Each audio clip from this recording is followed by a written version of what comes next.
You know, the most important idea in life, in general, the best things in life are when you can get to, as the Rebbe says, when there's an argument, there's so much talk, but get down to the absolute essence of it.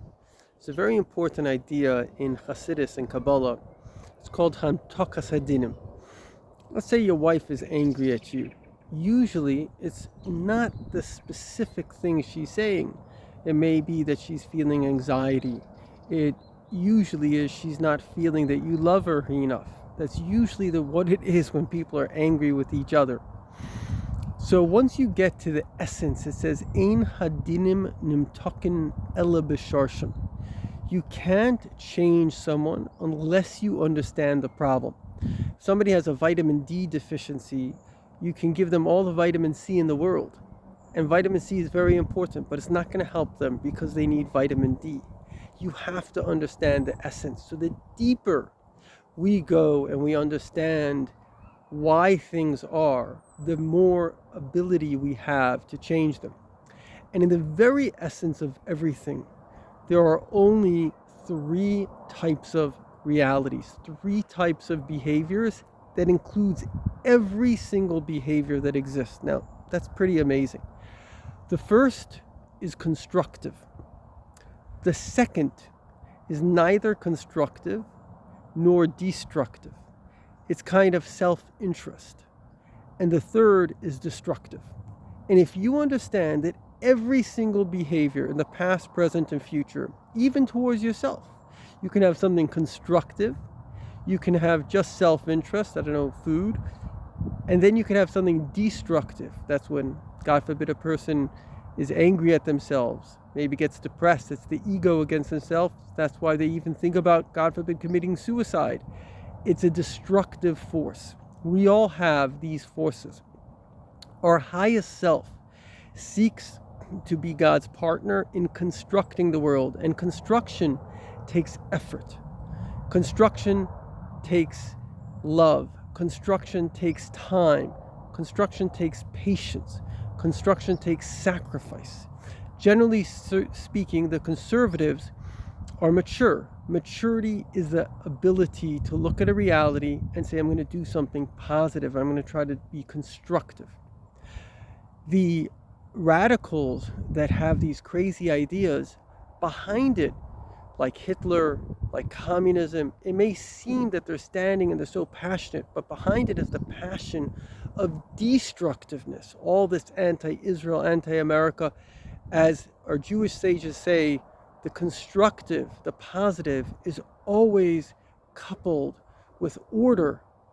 You can't construct things. You can't build a house if you don't think, if you don't have order, as well as morality. If you want to future the world, men and women have to respect each other, have to get married, have to have children. And we're finding on the radical side that this tremendous perversion is a sign of destructiveness. It's also this anarchy, not to have order. I should just tell you what to do and you should listen. The other way around, you're evil, but if I'm doing it, then it's okay. All these radical terrorist groups, they all have the same ideology. Somebody recently told me, how is it that these leftist radical groups, pro-gay and many other bizarre ideas that don't allow for the future of the world, how are these groups aligning themselves with Arab Islamic terrorists which are killing them, literally, or at least killing people that are like them? The answer is they're both standing for the same thing. It's a destructive force, and destruction is a force. It's usually people that are basically self-destroyed. In life, we can have either depression, where the ego goes against oneself, or repression, where somebody else's ego repressed someone, and they're acting out of fear and anxiety, and they become jealous of people that are not acting out of fear and anxiety. And that's literally what terrorism is, to terrorize. It's a destructive force. So it's okay to have self-interest. You have to have self-interest. But it's not okay to be destructive. It's not okay to demean people. You know, what Obama brought to the United States of America is humiliating. And people that don't like Trump, do you know that the reason Trump became president was because Obama invited him to the White House? And you can fact check this, check it out. And he humiliated him. You can't humiliate people. You can't shame people. You can't mock people, especially publicly. Obama mocked Christianity. You can't do that. And many people, in general, any of us, when we get into that space, that's an evil space. So to sum it up, it's very good to know the three things that include all behaviors: construction, destruction, and self-interest. We have to have self-interest. We have to have a positive ego for ourselves. I have to get hungry and want to eat and do things that's good for me, and it's good for the world. But ultimately, I have to go higher than myself. I have to care about others. I have to be constructive. And at the same time, I have to be very careful that I'm not destructive, because I've been destructive before. We get angry, we have anxiety, we become jealous. Anytime we're demeaning someone else, the Holy Baal Shem Tov says, we are part of destruction.